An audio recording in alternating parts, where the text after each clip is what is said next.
안녕하십니까.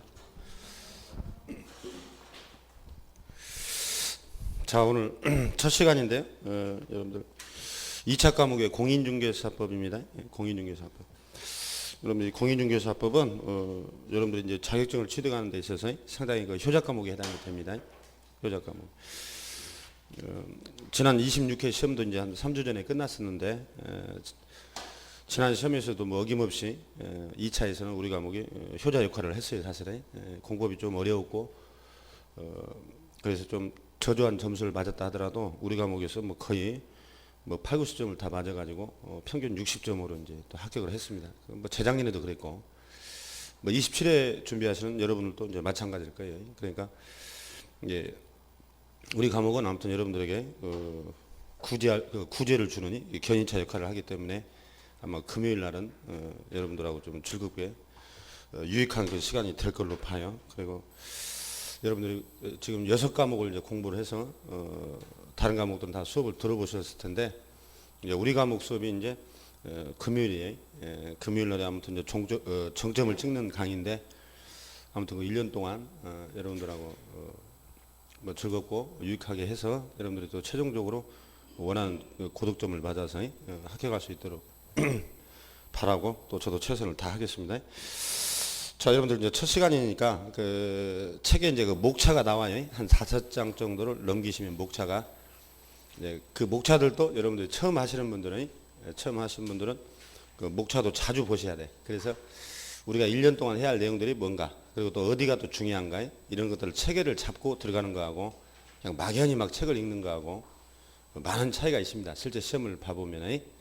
그래서 오늘 첫 시간이기 때문에 여러분들 간단하게 공부 방법이라는 걸 말씀을 드리면 저도 여러분들하고 이제 선배예요. 여러분들 옛날 그 사법고시 공부할 때 이제 여러분들처럼 그 공부를 좀 한 적이 있었어요. 한 2달 해서 공부하신 분 이제 한 분들은 고시 공부 한 분들은 뭐 한두 달이면 따는데 여러분들은 지금 민법이라든가 공시법 이런 것들을 하다 보면 시간이 다 가거든요. 사실은. 그래서 저희들도 뭐 학부 때라든가 또 공부하면서 이제 민법 부분들을 많이 했기 때문에 쉽게 딸 수 있습니다. 사실은 이 법을 전공하고 그런 분들은. 그래서 그 12회 때 이제 옛날에 따가지고 그 대표 공인중개사로 또 영업도 해봤고 또 제가 협회 또 법률 자문도 좀 했었어요. 전에 2000년도에. 그래서 아무튼 이 중개사법만큼은 제가 여러분들 완벽하게 세상 누구보다도 여러분들에게 완벽하게 하기 때문에 여러분만 좀 잘하면 될 것 같아요. 여러분 뭐 어떻게 하는가 한번 들어보자. 들어봐야 모릅니다, 여러분들이.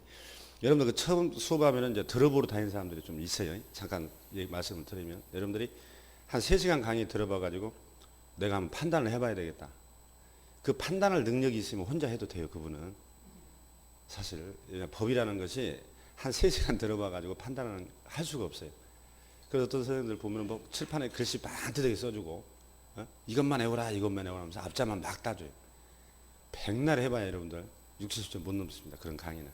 그 법은 말 그대로 이 물수변에 갈 것자를 써요. 이 물처럼 흘러간다 해서 이 논리로 전개가 되는 것이지 막 앞자 덤성덤성 따가지고 이건 옛날식 강의고 법은 어느 정도 이해를 해야 돼요. 여러분 이해를 해야 어떤 문제를 바꿔도 함정에 빠지지 않아요. 그렇잖아요. 여러분 우리 과목은 특히 범위가 좁아가지고 좁은 범위 내에서 40문제를 만들기 때문에 여러분 얼추 보면 다 똑같아 이게. 나중에 이제 해보시거나 해보신 분들. 시험 볼 때는 막 흥분의 도가니. 아우 내가 100점 맞는갑다고. 나중에 점수 채점해 보면 37.5밖에 안 나오고. 아마 이런 그런 경험들 많이 하게 돼요. 그래서 그런 분들은 전부 이 앞자만 따가지고 그런 강의는 들었어도 안 돼요. 여러분들. 지금 이 공인중개사 이 강의가 여러분들 아마 그 동영상 강의가 인터넷에 가보면 난립돼 있어요. 홍수입니다. 홍수. 그냥 아무라도 막 데려다가 스튜디오에서 그냥 찍어가지고 여러분 앞자만 따서 팍 해버리는 강의들이 있어요. 그거 몇 년씩 듣다가 안 돼가지고 싼 맛에 막 들어가지고 안 돼가지고 오프라인에 나오는 학생들을 많이 봐요. 세월을 많이 낭비했지. 그러다 보니까 평균 항상 미달돼 버려 이게. 우리 과목에서 85를 확 넘어버려야 되거든요, 여러분들. 그럼 2차는 무조건 합격이에요. 그래서 이제 여러분들에게 그런 방법들을 많이 얘기하고 그러는데 여러분들이 이제 공부를 열심히 하되 열심히 한다고 해서 된다는 보장이 없어요. 1년에. 왜냐하면은 이게 6과목이거든요. 여러분 전략도 굉장히 중요한 거예요, 이게. 그래서 매우 효과적으로 하면은 1년에 다 또 끝낼 수가 있습니다, 이게. 그래서 여러분들이 이제 오프라인에서 우리가 강의를 듣는 것은 천만다행이에요, 이게. 그래서 옛날에 제가 EBS에도 오래 나갔어요, 방송에. 근데 너무 짧아요, 시간들이, 이게. 30분 막 3시간 강의를 30분에 줄여서 막 촬영하고 그러거든요. 그러니까 제가 볼 때는 뭐 다 강의가 좋지만은 오프라인 강의에서 여러분 3시간 반 이렇게 듣고 복습하고 이게 가장 사실 여러분에게 효과적이라는 생각이 많이 들어요. 예. 그래서 여러분들이 지금 공부하는 것이 1차가 민법하고 학개론이 있잖아요. 학개론이. 이번에 이제 학개론이 매우 쉬워가지고 1차들을 또 많이 합격을 했어요, 사실은. 그 다음에 이제 여러분 공법하고 2차 과목이 이제 우리 공시법하고 등기법, 뭐 세법하고 이제 우리 공인중개사법이 있어요, 이렇게. 그럼 여러분들이 지금 이제 공부를 처음에 이제 처음 하시는 분들은 어떻게 해야 매우 효과적이냐, 그리고 또 1년에 또 1년 만에 여러분들이 끝낼 수 있느냐, 그런 걸 잠깐 소개를 해드리면, 일단은 여러분 민법 학개론이 1차잖아요. 1차니까 일단 1차가 되어야 뭐 2차가 되잖아요. 그래서 아무래도 이제 1차 여러분들 신경을 많이 쓰게 됩니다. 1차에 신경을 많이 써야 돼요, 초반에. 제가 볼 때는 지금 11월 달에 시작해서 여러분 한 5월 되기 전까지는 1차에 투자를 많이 하세요. 1차. 나중에 여러분 5월쯤 되면은 1차가 안 돼가지고 뭐 2차를 포기한다 막 이런 얘기가 또 나와요. 또 이게 분명히 나옵니다, 여러분 중에 또. 그러니까 1차에 일단 시간 투자를 많이 하시고, 또 2차 과목에서는 공법이 좀 양이 많아요. 양이. 공법이. 양이 많기 때문에 거의 이 세 과목의 2배 가까이 돼버려요, 이게. 그래서 여러분 민법, 학개론, 공법이 이제 여러분들에게 공부하는데 매우 이제 어려움을 좀 줄 겁니다, 사실은 이게. 근데 이제 여러분들이 공부할 때는 어려워도 합격은 더 쉬워요, 이게. 그게 무슨 얘기냐? 여러분들이 이제 각 과목별 선생님들은 40문제를 다 맞출 수 있도록 뭐 강의하겠죠, 이제. 근데 여러분들이 이걸 다 알아들을 수 있느냐? 그게 또 아니에요, 또. 공부하시다 보면 나는 어떤 분야는 도저히 모르겠다. 그렇다고 이 시험을 포기하면 안 된다, 이 말이죠, 이게. 선생님들은 강의를 다 해버린다니까, 여러분들이. 왜냐하면 또 빼고 가면 또 재수 3수생들이 왜 또 강의를 안 씁니까? 그래요. 어차피 시험에 어쩌다 나오거나 잘 안 나오는 부분까지 하다 보니까 여러분들이 어려움을 느껴요. 근데 시험은 기술적이기 때문에 그런 것들을 과감히 집어 던져버려도 상관이 없어요. 왜냐하면은 여러분 40문제 중에 24개를 맞추면 60점이죠. 60점. 16개를 틀려도 합격을 하는 거예요. 이 어려운 거 다 틀려서 합격한다는 거예요, 자격증이. 그래서 여러분들이 성적순이 아니다. 절대평가. 그걸 가볍게 생각해서는 안 돼요. 절대평가라는 것은 내가 어떤 과목 40점 맞아도 이쪽에서 80점 맞으면 합격을 해버리는 거예요, 이거 시험이. 그렇게 다 합격합니다, 사실은. 전 과목을 다 잘해서 합격한 사람은 없어요. 그러니까 여러분들이 민법을 좀 하다 보면 민법이 나는 좀 낫다 하면 민법을 더 해버리는 거고, 나는 학개론이 나오면 학개론을 더 해야 돼. 근데 통상 수험생들은 어떻게 안 좋아하세요? 이 성적순에 익숙해 있어가지고 맨날 내가 자신 없는 과목만 잡고 있는 거예요. 시간을 거기다가 한정된 시간을 다 투자하다 보니까 잘할 수 있는 것도 시간 투자가 안 되니까 이것도 고득점이 안 나오고, 어차피 어렵게 나오면 이것도 점수 안 나오거든. 그래서 평균 미달로 많이 떨어져요. 제가 계속 얘기하거든요.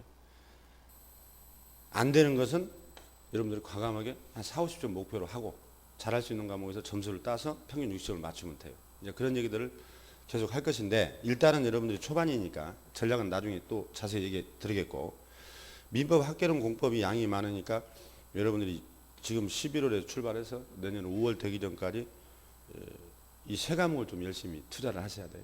그 대신에 나머지 과목은 여러분 수업만 잘 듣고요, 한 2, 30분만 여러분들이 복습을 해주면 돼요. 그리고 나서 이제 5월이 되잖아요, 내년에. 그러면은 6과목을 똑같이 투자를 해야 돼, 이제는. 왜냐하면 어떤 과목도 만만한 게 없거든요, 사실은. 그 대신에 이제 특히 이제 우리 공인중개사법은 여러분들이 아까 얘기했던 효자 과목이에요. 여기서 80점을 넘겨야 돼, 이제. 그러면 우리가 양이 적은 거하고 분량이 적은 거하고 내용이 쉬운 거하고 또 틀린 말이에요. 우리도 내용이 어려운 것들이 많아요, 사실. 그러니까 이것도 이제 집중적으로 또 해야 할 때가 있어요, 이것도. 여러분들이 해야 할 때가 있다, 이 말이에요.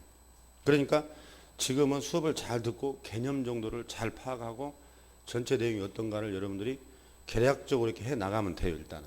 그 대신에 이게 양이 많기 때문에 5월까지는 뭐예요? 여러분들이 이제 토요일, 일요일 날 내가 좀 공부 좀 해야 되겠다. 오늘 시간이 좀 남는다. 그럼 이런 과목을 할 게 아니라 민법 학개론, 특히 그다음에 공법을 여러분들이 하셔가지고 내년 5월쯤 될 때는 한 3, 4회 독을 돼 있어야 해요, 미리. 분량이 2배니까. 그리고 나서 이제 이 과목을 5월 되면은 그날은 그 과목만 또 할 정도로 시간 투자를 해줘야 됩니다. 이게 시간 투자를. 그러니까 여러분들이 5월까지는 어떻게 하라고요? 이 민법, 학개론, 공법을 시간 나는 대로 개별적으로 여러분 투자를 해서 공부를 많이 해놓으세요. 그래야 나중에 2차를 포기하지 않고 여러분들이 쭉 나갈 수가 있어요. 그래서 이런 것은 나중에 집중적으로 해도 돼요. 다만 우리도 이 과목이 쉽지는 않기 때문에 수업은 반드시 들어야 돼요. 그리고 여러분들이 복습은 간단하게 하고 나머지 시간을 투자를 해주시기 바라요. 저는 양심적으로 얘기하는 거예요. 여러분 선생님들 중에도 자격증 안 따본 선생님이 많아요. 그 선생들은 어떻게 하냐, 맨 자기 과목만 하라고 그래요. 그럼 여러분 생각해봐요. 그 과목을 설령 100점을 맞았어. 다른 거 가락 나오면 떨어져 버려요. 이게 전혀 의미 없죠. 2차는 됐는데 1차 떨어져 버리면 또 의미 없잖아. 그래서 여러분들에게 평균 60일을 맞추기 위해서는 그런 전략이 필요한 거예요. 이게 그러니까 우리가 다 해봤기 때문에 옛날에. 그래서 그런 거예요. 그리고 또 여러분들이 이 앞자만 따가지고 막 강의하는 거 이런 거 들어가지고는 또 요즘에는 고득점이 절대 안 됩니다. 이게. 그 법은 반드시 이해를 해야 돼. 이게 그러니까 여러분들 처음 한번 들어보겠다. 3시간 듣고 어떻게 판단하겠어요? 진정으로 선생들의 이제 실력은 5월 가야 돼요. 여러분들 5월 달에 어떻게 되냐면 우리가 커리큘럼이 지금 이게 기초 강의죠. 11월, 12월이. 여러분 1월 달 되면 기본서가 나와요. 이제 두꺼운 기본서가 과목별로. 그럼 1, 2월 달에 한순환, 3, 4월 달에 중간 과정, 5, 6월 달에 심화 과정이에요. 이제. 그럼 이때 가면 이제 이때부터 선생들도 역량이 다 드러납니다. 이제. 그 시험 끝나고 나면 어떤 선생이 강의 시간 한 게 다 나왔더라. 어떤 선생은 전부 다 헛다리 긁어버렸더라. 이게 분명히 평가받아요. 그 선생들 도망가기 바쁘고 어디로. 우리 학원이 그렇다는 게 아니라 뭐 수없이 학원이 많으니까 막 지방으로 내려가 버리고 막 그런 사람도 있고. 그래서 여러분들 한 5, 6월 달쯤에 됐을 때 진정하게 여러분 판단이 되는 거지 기초 강의 하루 이틀 들어봐 가지고 평가했다가 이제 많이 또 속아요 또 여러분들. 그때 되면 이제 5월, 6월 되면 막 학원 옮겨 다니기 시작하고 막 동영상 막 바꾸기 시작하고 이게 꼭 나와 이 사태가 이 주변에 학원들도 많지만 나중에 이제 끝나고 보면 합격률이 학원마다 확 차이가 나버려요. 그래서 선생님들은 5, 6월 달, 7, 8월 문제풀이, 그 다음에 9월, 10월 달에 예상 문제 이제 푸는 거 있잖아요.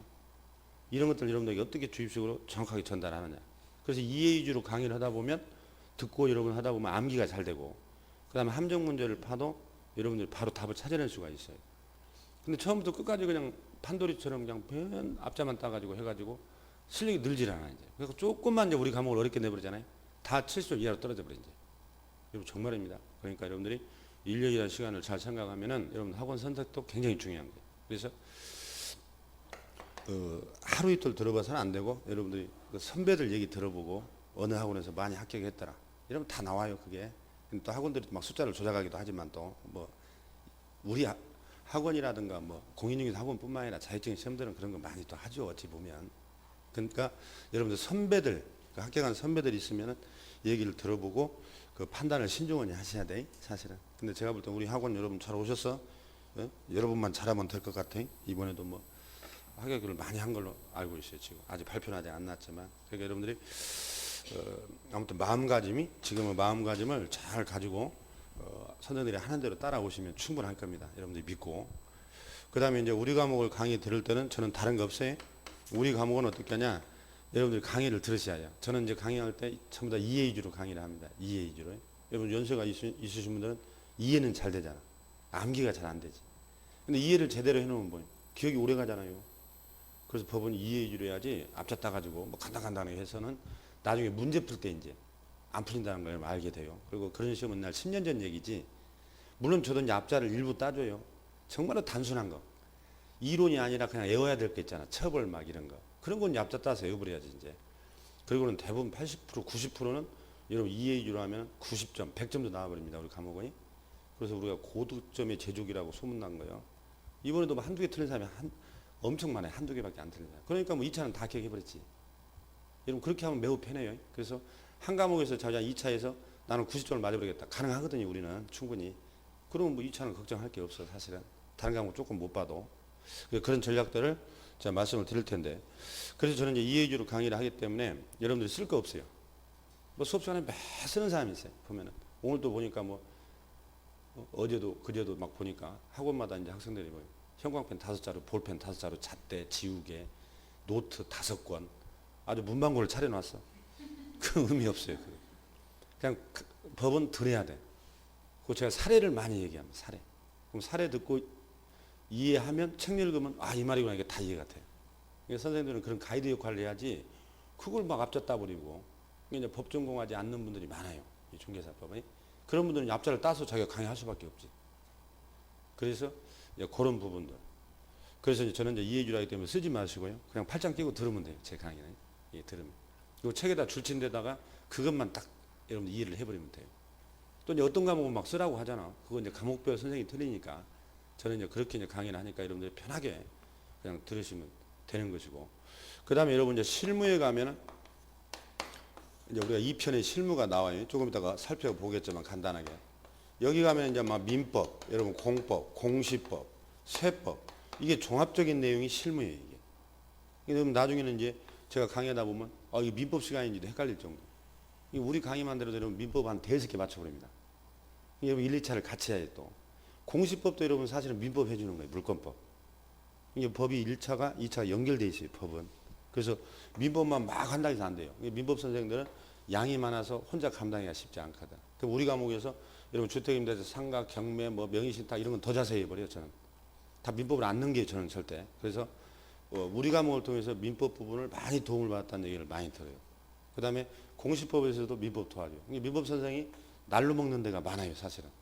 우리가 있는 데는. 그 다음에 공법도 뒷부분에 가면 한 2억에는 우리 강의에서 들어요. 여러분 알게 돼. 맞출 수 있다니까요. 공시법 부분도 저는 빼지 않아요. 그러니까 이제 왜 유명한지를 알게 돼요. 여러분들. 오프라인에서. 강의를 듣다 보면. 그래서 여러분들 이것까지 다 맞췄을 때 90, 100이 나와버리지. 예? 여러분 우리가 뭐 6, 70점 맞으려고 할 바에는 아예 하지 않는 게 좋아요. 그러니까 여러분들이 앞으로 이제 1년 동안 강의를 쭉 진행하는데 아무튼 여러분들이 빠지지 마시고 아무튼 즐거운 마음으로 수업을 참여하시면 나중에 여러분들이 좋은 성과가 있으리라 보고요. 세부적인 것은 이거 강의를 진행하면서 하겠어요. 그래서 저는 이제 지금 출강하는 학원이 제가 이제 월요일 날에 강동 세롬이에요. 저는 다 서울 쪽에서 합니다. 강동 세롬하고 이제 화요일 날에 제가 일산 세롬이, 일산도 상당히 사람이 많아요 지금. 그다음 수요일 날에 제가 노원 세롬이, 그다음 어제가 이제 송파, 저희 집 옆에 송파 세롬, 그다음 오늘 여기. 그래서 큰 학원들은 다 우리가 중개사법을 해요. 왜냐하면 우리 과목이 그 학원의 합격률을 좌우해버리니까 지금 제가 8년 9년째 하고 있어요. 이 5개 학원을. 그러니까 수원도 제가 나갔었는데 수원은 제가 이제 올해 토요일 날은 좀 일이 있어가지고 이제 뺐어요. 그래서 이제 5일 동안 강의를 하게 됩니다. 그러니까 아무튼 여러분들하고 유익한 시간을 갖도록 하겠어요. 자, 여러분 그 목차를 한번 간단하게 한번 보세요. 여러분들이 이 공부를 하실 때는 이 책의 목차 이것을 잘 보셔야 돼. 이게. 그래서 처음에 왁구라고 그러지. 왁구를 딱 짜놓고 책을 보는 거하고 막연히 막 아무데나 막 읽는 거하고 여러분 나중에 문제 풀 때 또 차이가 나요. 결국은 여러분들이 문제가 안 풀리면 의미가 없는 거예요. 이게 문제가. 왜냐하면 여러분 객관식으로 결국은 테스트를 받는데 처음에는 막 즐겁게 나가지만 나중에 문제 안 풀리는 강의는 또 의미가 없어요. 그러니까 여러분들은 잘 들어보시면 되는 거예요. 그래서 우리가 이제 대학에서도 우리가 법을 공부할 때도 교수님들은 뭐라고 하냐면은 목차를 다 칼로 찢으라 그래요. 법서가 이렇게 두껍단 말이에요. 다 찢어놓고 옆에다 놓고 강의 들으라고. 오늘은 어디 한다 이런 것을 알고 듣는 거하고 그냥 막연히 듣는 거하고요. 여러분 나중에 문제 풀 때 차이가 나버려요. 여러분 공부를 초반에 잘 하는 이 방법을 알게 되면 굉장히 효과적입니다. 그러니까 여러분들이 법서를 읽을 때는 특히 민법, 우리법, 공시법 읽을 때는 목차를 잘 보세요. 목차 먼저. 그러니까 여러분들 이런 경우가 들어있더라고. 한 재수하시는 분들도 민법이 말이죠. 민법 총칙하고 물권법하고 채권법. 원래 민법 하면 친족 상속법까지 해서 우리가 이 민법이라고 하거든요. 이 민법이 1118조예요. 여러분 조문이 이게. 근데 친족 상속법은 여러분들이 부동산의 권리가 아니니까 빠져버려 이것은. 여러분들은 승법이가 아니에요. 여러분들 여기까지가 민법이거든. 그럼 여러분 물권과 채권의 이 차이점이나 효력은 엄청나거든요. 이게. 물권 채권을 구별 못하면 민법을 할 수가 없는 거거든. 사실은. 민법은 총괄적인 내용이고요. 근데 재수하신 분들도 자기들끼리 얘기하는 거 옆에서 들어보면 야, 너 뭐 지금 공부 뭐 하다 나왔냐? 뭐 하다 담배 피러 나왔냐? 민법 하다 왔다. 민법 어디 하는데? 그러면은 뭐라고요? 예를 들어서 물권법 지상권 보고 있었다. 민법에 물권의 전세권 보고 있었다. 뭐 저당권 보고 있어 이렇게 얘기를 해야 돼. 뭐 채권 임대차를 보고 있었다. 뭐 환매권을 보고 있었다. 이렇게 해야 되는데 민법 뒤편 보다 왔어. 이렇게 뭐 뒤편. 민법 앞편 봤어. 물권인지 채권인지를 구별을 못하고 막차게 읽는 거예요. 그러니까 여러분들이 빨리 이게 안 잡히는 거예요. 그래서 법은 항상 체계를 잡으셔야 돼. 체계를. 그래서 여러분들 우리 과목도 마찬가지로 목차를 이렇게 처음 하시는 분들은 쭉 보세요. 지금 강의는 처음 하는 분들 위주로 하는 거예요. 여러분들 뭐 2차만 하는 분들이라든가 작년에 하셨던 분들이야 뭐 아시겠지. 자, 그래서 그 1번을 보면은 파트 1이 총칙이라고 되어 있죠. 총칙. 그러니까 이 총칙은 두 문제 내지 세 문제가 나와요. 시험에서 이게. 그래서 특히 그 용어의 정의 오늘 자세히 할 텐데 중개 대상물 범위 이건 매년 나옵니다. 시험에. 이런 것들을 우리가 하게 되는 거고 이건 좀 이따 볼 거고 파트 2를 봐봐요. 공인중개사 제도라고 되어 있죠. 그러니까 여러분들이 지금 여기 앉아 계시는 이유가 자격증을 무슨 자격증을 취득하러 왔냐. 뭐 변호사 자격증도 아니고 법무사도 아니고 세무사도 아니고 주택관리사도 아니에요. 여러분이 취득하고자 하는 것은 공인중개사 자격증이지. 그래서 공인중개사 시험에 관련된 내용이 우리 법이 4조부터 이렇게 8조까지 조문이 딱 나와요. 이렇게. 그럼 여러분들은 거기 보다시피 자격시험은 누가 보느냐 이게 이제 시험 문제예요. 그냥 들으면 된다니까. 마음 가볍게. 그럼 자격증은 누가 주느냐 그거 써있죠. 교부. 자격증을 양도돼요. 타인에게 빌려줬을 때는 어떤 처벌을 받느냐 이번에도 시험에 나왔거든요. 간단한 것들. 그래서 여러분들은 이 장에서는 이 자격증에 대해서 간단히 우리가 살펴보는 것이 2장입니다. 그 다음에 3장을 봐봐요. 파트 3. 3장을 보니까 뭐라고 되어 있어요? 등록이라고 되어 있죠. 등록. 그 다음에 결격이라는 말이 나오죠. 결격. 여러분들 생각해봐요. 그냥 편하게 들으시면 돼. 책 안 보고. 내가 식당을 하려고 그래요. 식당을. 그래서 요리사 자격증도 땄고 보거 요리사 자격증도 취득했어요. 그러면 자격증을 취득하자마자 바로 식당 영업을 할 수 있나요? 안 되죠. 우리는 식당 영업을 하려면 허가를 받아야 되죠. 그러니까 여러분 식당에 가보면 허가증 다 걸려 있잖아. 카운터 앞에. 그러죠? 그래서 여러분들 행정법에 가면 허가 받는 경우도 있고 인가를 받아야 할 때도 있고 신고하고 해야 할 때도 있고 등록할 때도 있고 이러면 이건 들어는 받잖아. 상식적으로. 그러면 식당이나 호프집이나 골프장은 허가를 받아야 돼요. 허가를. 아시겠어요? 그럼 우리는 지금 뭐라고 써 있어? 허가가 아니라 등록이라고 써줬잖아. 등록. 그러니까 우리는 등록을 하는 거예요. 그래서 3장에 등록이라는 게 나오는 거예요. 이게. 아시겠나요? 그냥 읽는 거예요. 그럼 이번 시험이 뭐냐?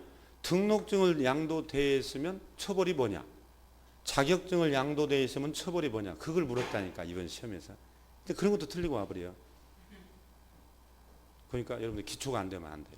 그래서 여러분 생각해봐. 그러면 A라는 사람이 이번 시험을 봐가지고 자격증을 땄어요. 자격증을 따자마자 매매 계약서를 동네에서 10개를 써버렸어.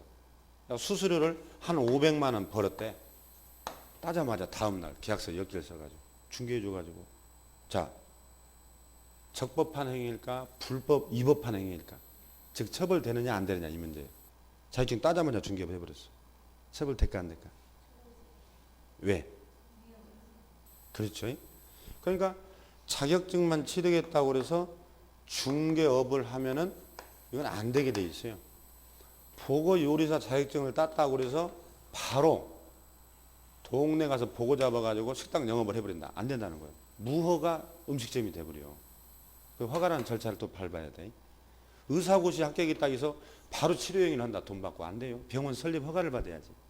이런 또 다른 절차가 다 있다니까요. 따라서 자격증을 취득한 것은 등록하기 위한 하나의 서류에 불과한 거예요.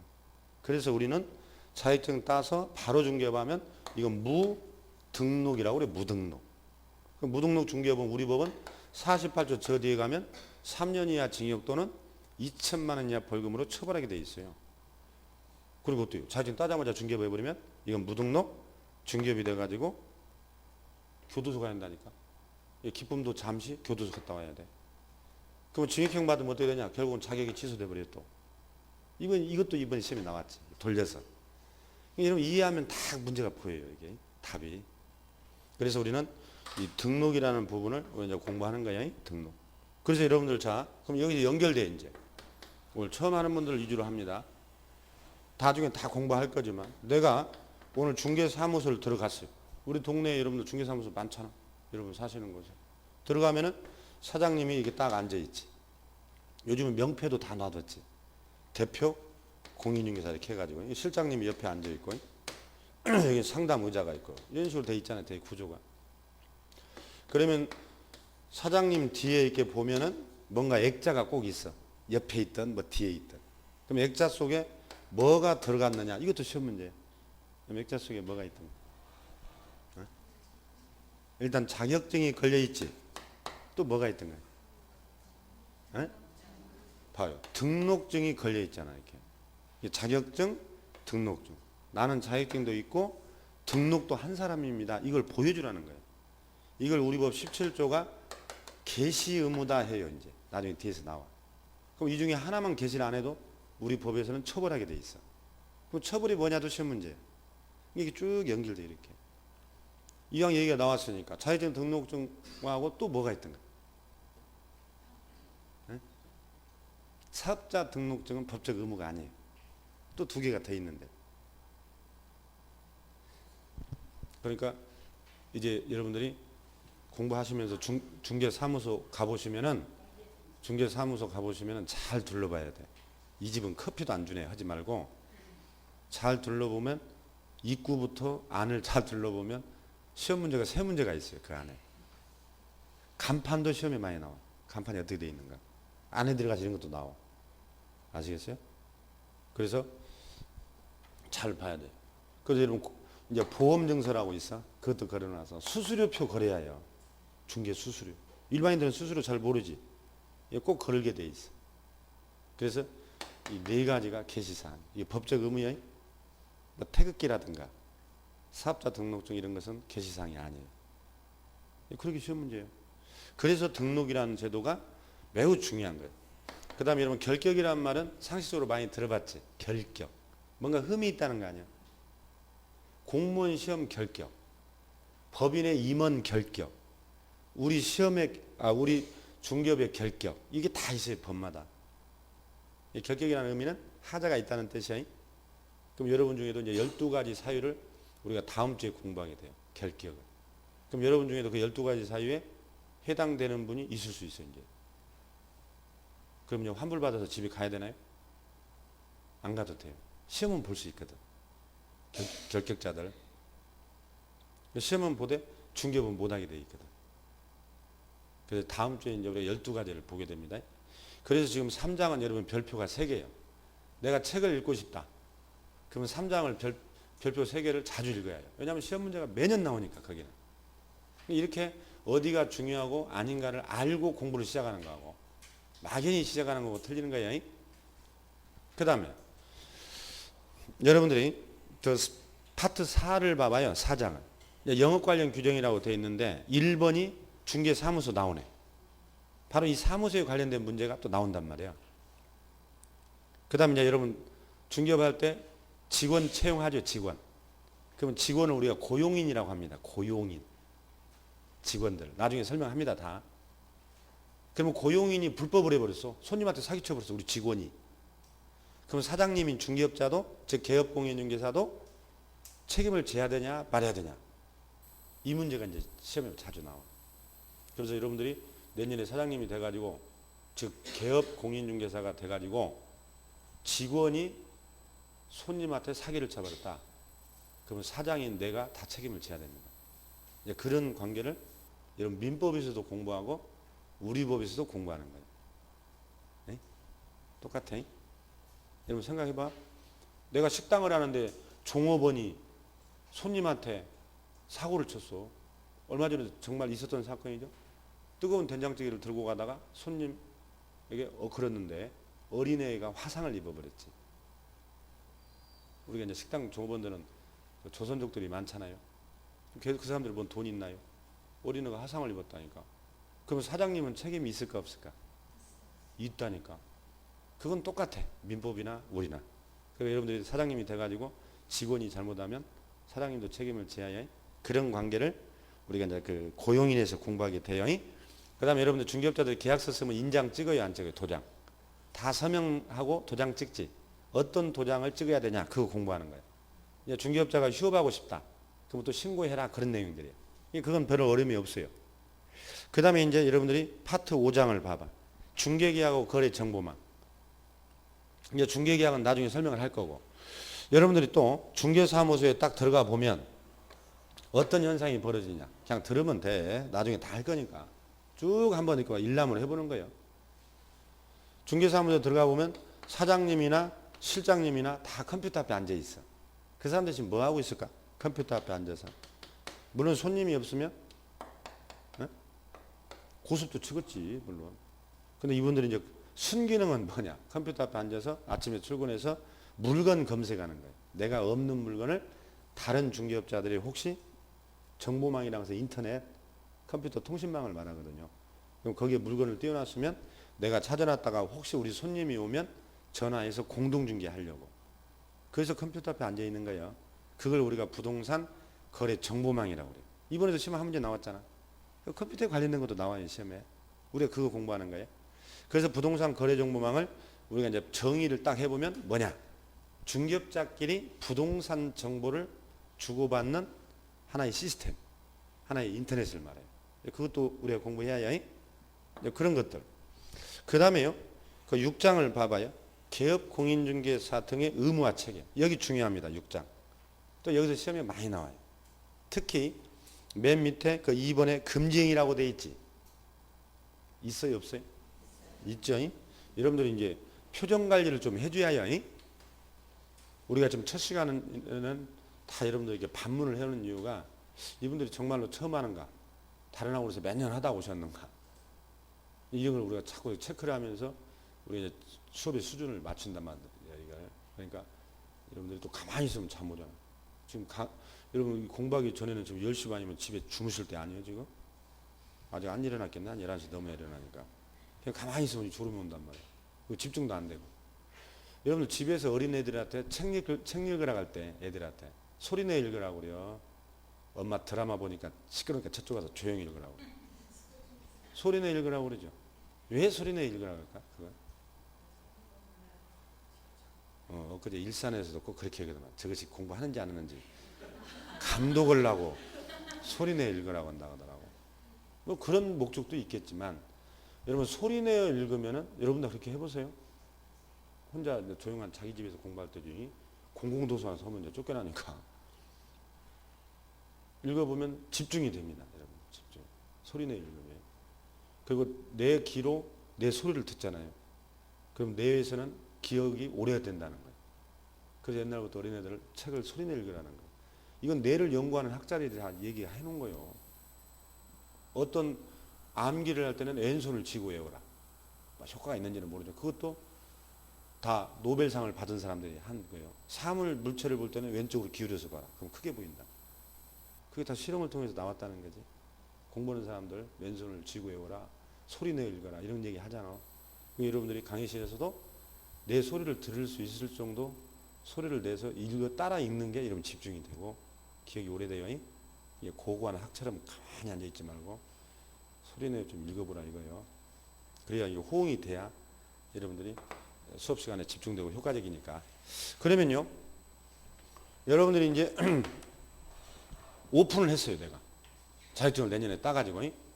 그럼 우리 법에서 하지 말아야 할 금지행위 7가지가 아주 시험 문제에 보고요. 보고 매년 시험에 나와. 이 금지행위가 7가지.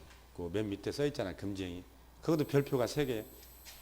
예. 그런 것들을 여러분들 앞으로 공부할 때 자주 읽어줘야 해요.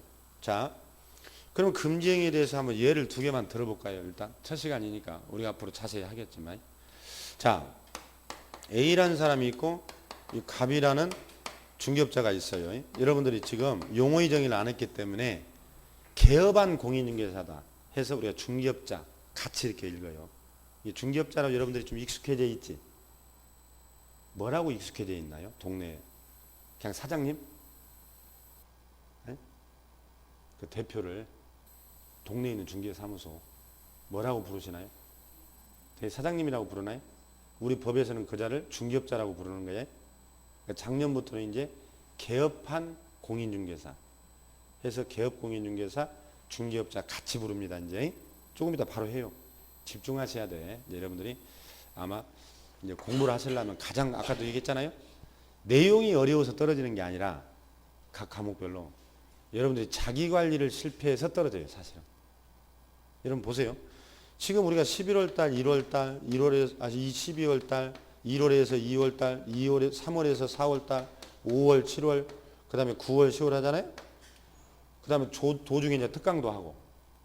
그러면 여러분들이 중요한 것은 한 10번은 들어요. 중요한 것은. 앞으로 내년 10월 시험 때까지. 그리고 여러분들이 예습 복습 해봐. 한 5, 6번 들을 거 아니에요. 여러분들이 할 거 아니에요. 예습 복습을. 책을 혼자 읽을 거 아니에요. 그럼 한 15번은 여러분들이 중요한 데는 사실은 보고 시험장 간다는 거예요. 그러면 어떠겠어요? 사람이라면 다 합격한다니까. 사람이라면. 사람이 탈을 썼으면 모를까. 근데 여러분들이 뭐가 문제냐?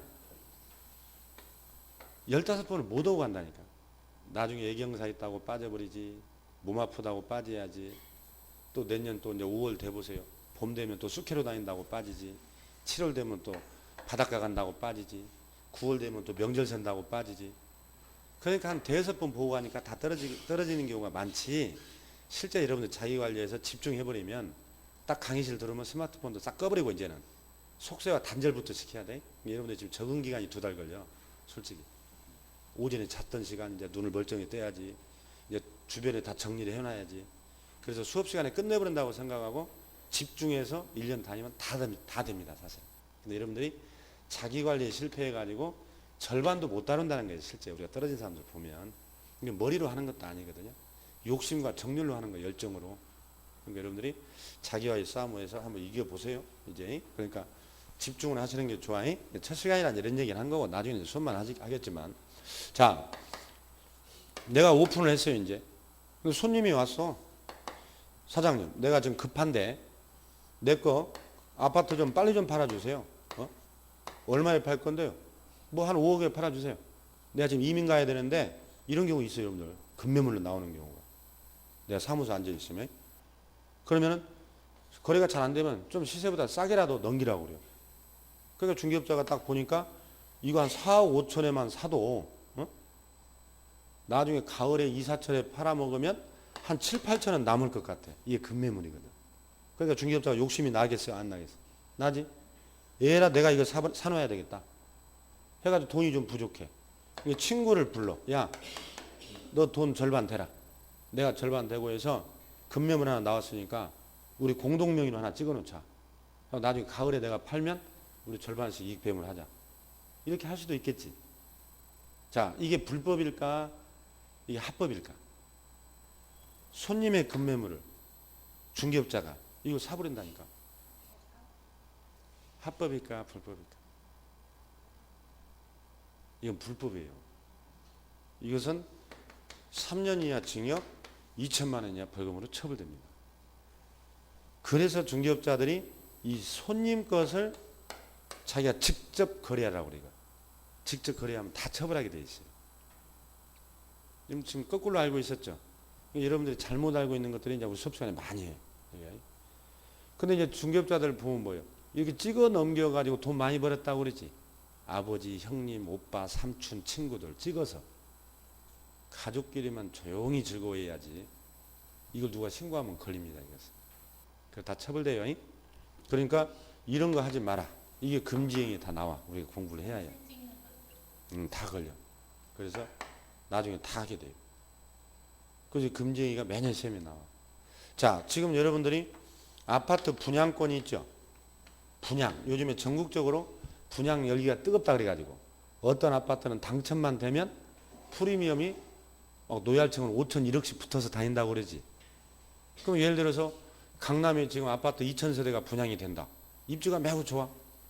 그럼 여러분 그 분양 받으려면 자격이 뭐예요? 내가 뭘 가지고 있어요? 청약? 통장이 있어야지. 그 여러분 청약통장 하나씩 가지고 있잖아. 거의 400만이 가지고 있다는데. 그래서 내가 청약통장을 가지고 여러분 분양 신청을 해야 해요. 이 아파트에 대해서. 근데 나도 이 아파트를 분양받고 싶은데 통장이 없단 말이에요. 그동안 가입해 놓은 게.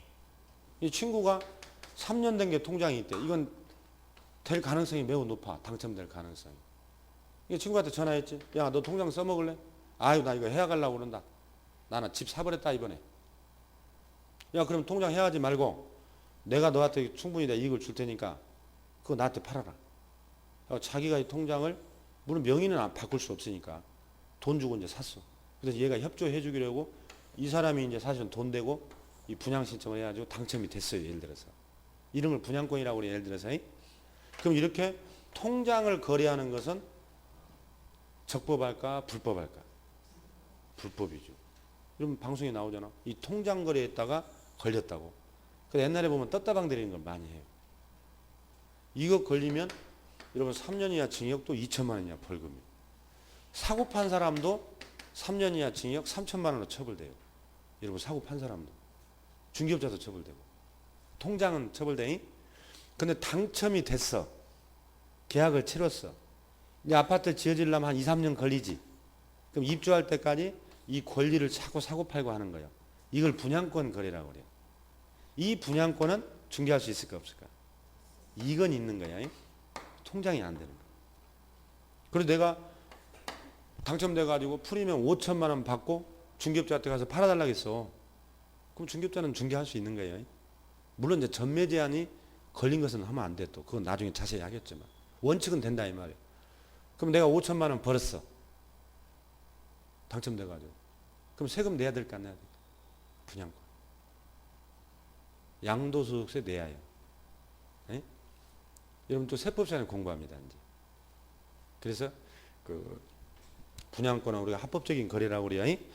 그래서 청약통장은 안 된다고 그래요. 이런 걸 우리가 공부하는 게 그 금지행위예요. 여러분들 매우 앞으로 중개받는데 유익하고 시험에도 매번 나오고 그런 것들을 유심히 잘 보는 거예요. 앞으로. 자, 그 다음에 넘겨보세요. 이제 넘겨보시면 파트 7장에 보니까 중개보수라고 나오네. 여러분들이 이제 궁금한 게 또 수수료 부분이 많이 궁금하지. 그럼 수수료는 또 매년 또 시험에 나와요. 그리고 작년에 여러분 오피스텔이 수수료가 바뀌었거든. 그 제가 시험에 계속 나온다고 그랬었죠. 이번에 나왔잖아. 그대로 오피스텔. 오피스텔 문제가. 우리가 다 예측하면 나오지 대충. 다. 작년에 나와야 할 거예요. 올해 안 나왔고. 올해 나올 게 또 안 나왔으면 내년에 나와 이제. 우리가 문제집을 쓰면서 다 예측을 해요. 여러분들 아무튼 수업만 잘 듣고 이해를 해버리면 돼. 이제 뭐 합격을 할 거냐 말 거냐, 시험이 어렵게 나오냐 쉽게 나오냐, 그건 여러분들이 걱정할 사안이 아니에요. 여러분 일단은 주어진 시간에 최선을 다하는 것인데 이 보수 부분도 우리가 자세히 하게 됩니다. 이제 꼭 시험에 한두 문제가 나오거든. 그럼 여러분들 실제 중개업할 때 수수료 계산도 못 해가지고 말이 되겠어요. 실무에도 중요하고 시험에도 중요한 거예요. 근데 어려운 것은 없어요. 나중에 계산해보면. 자, 8장 봐봐. 협회라고 나오지. 공인중개사 협회. 이것도 한 문제가 나와요. 여러분 생각해봐. 협회라 해서 별것도 아니야.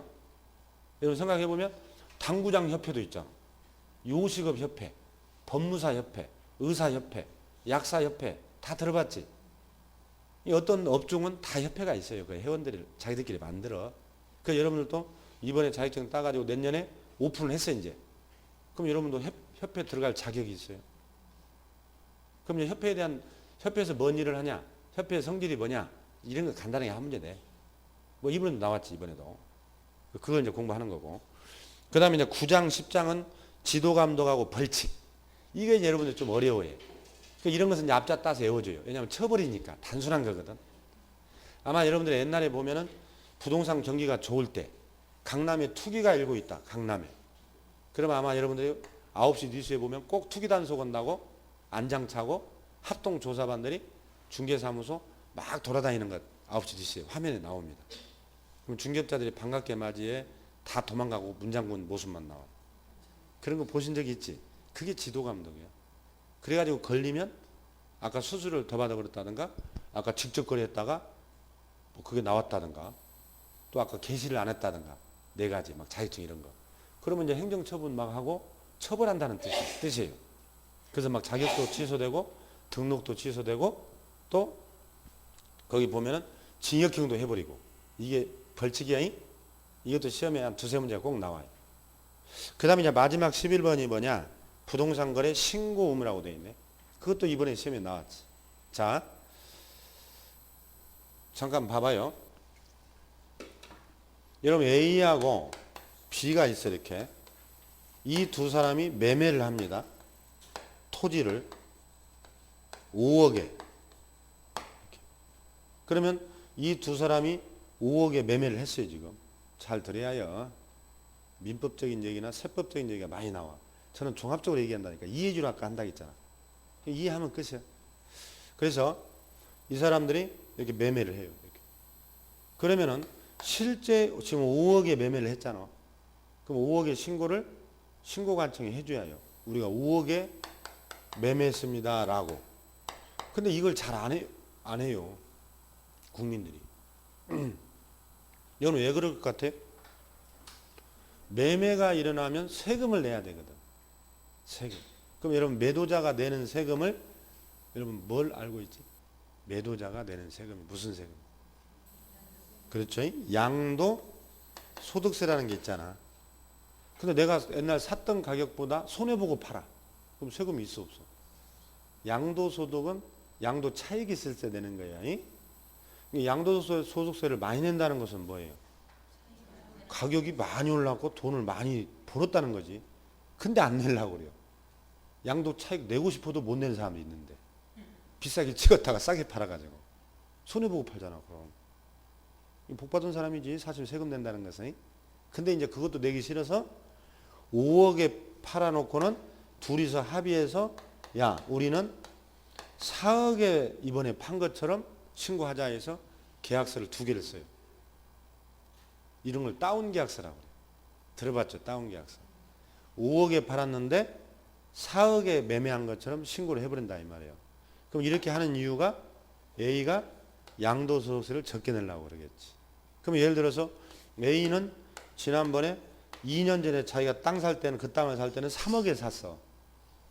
이번에 5억에 팔면은 지금 2억 벌었잖아. 그럼 세금이 많이 나오겠지. 그러니까 이 사람이 4억에 판 것처럼 매수자하고 합의해서 계약을 한다니까요. 신고는 그렇게 하기로.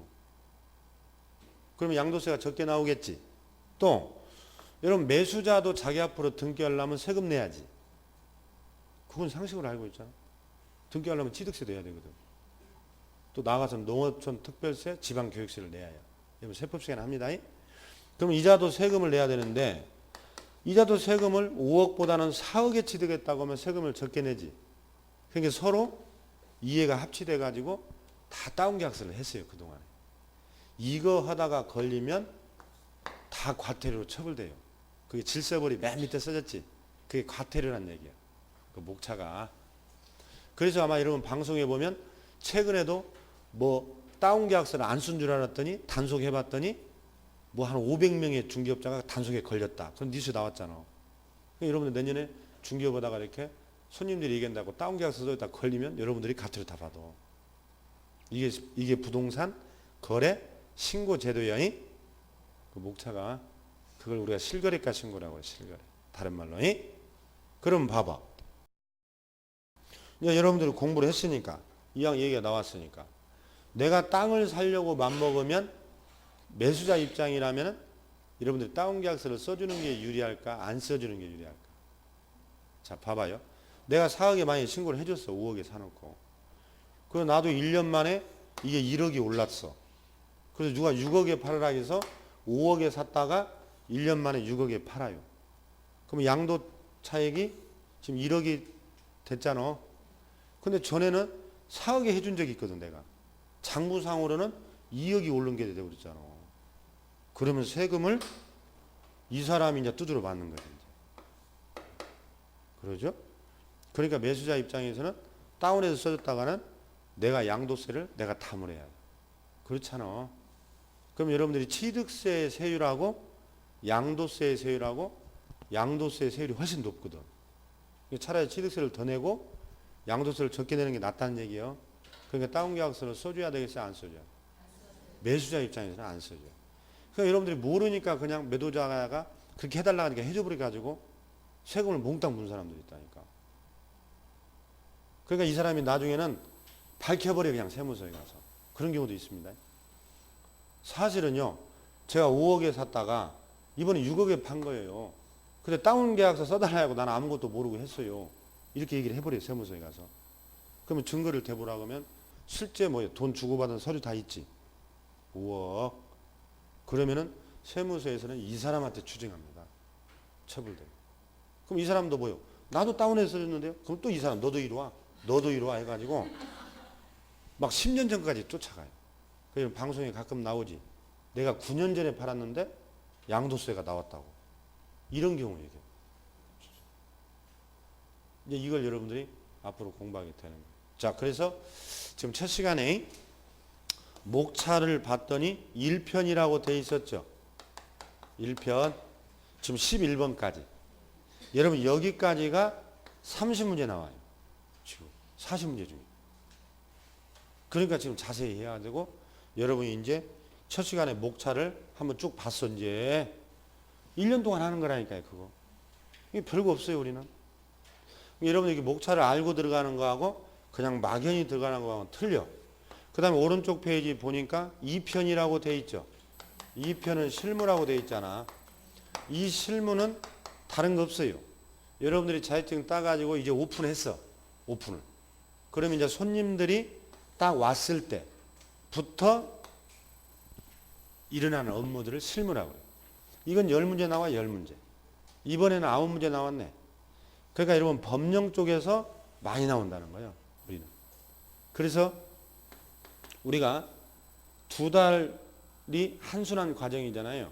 그럼 8주 강의를 하거든요.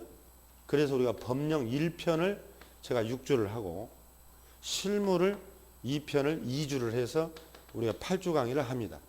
나중에는 제가 이제 여러분들 심화과정에 가면 이 실무를 더 할 때가 있어요. 3주를.